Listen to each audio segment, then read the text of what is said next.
પાટણ જિલ્લાના રાધનપુર તાલુકાના ભાડિયા ગામ ખાતે ખેડૂતોને ચોમાસાની સિઝન બગડી હતી। શિયાળાની સિઝન લેવા માટે નર્મદાના પાણીની રાહ જોઈ રહ્યા હોય તેવા સમયે ખેડૂતોની ઉપર પાટું પડ્યા સમાન માર પડવા પામ્યો છે। નર્મદા નિગમ રાધનપુર દ્વારા ભાડિયા ગામ ખાતે ખેડૂતોને સિંચાઈ માટે પાણી મળી રહે તેના માટે અંડરગ્રાઉન્ડ પાઇપલાઇન નાખવામાં આવી હતી, પરંતુ એક પ્રાઇવેટ સોલાર કંપની દ્વારા સોલાર બનાવતા પાઇપલાઇન ઉપર સોલારની કામગીરી કરતા લાઇનો લીકેજ થઈ ગઈ હતી।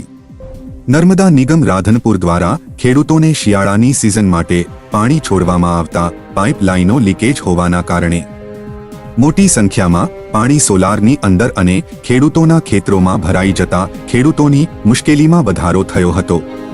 નર્મદા નિગમના અધિકારીઓને પૂછતા અમે કોઈ આવી સોલાર કંપનીને મંજૂરી આપી નથી, અમે તેમના સામે કાર્યવાહી કરીશું તેમ જણાવ્યું।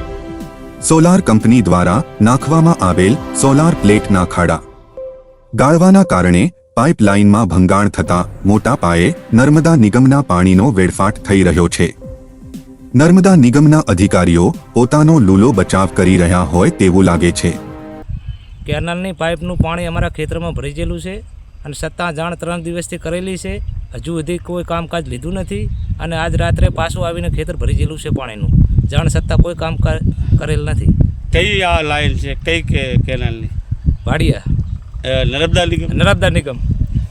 અને આ પાણી ના આવે તો ખેડૂતોને શું નુકસાન થાય? ખેડૂતોને વરસાળું ચોમાસામાં તો કાંઈ થયું જ નથી। હવે શિયાળું પાક કરવાનો તો છતાં પાણી ભરી ગયું ખેતરમાં, હવે જીરાનું વાવેતર તો થાય રહ્યું જ નથી। એટલે લાઈન તૂટી ગઈ? લાઈન ના તોડી ગઈ છે, તોડી નાખી। કોણે તોડી? સોલાર વાળાને। પાટણ રાધનપુરથી ભરત સથવારાની રિપોર્ટ।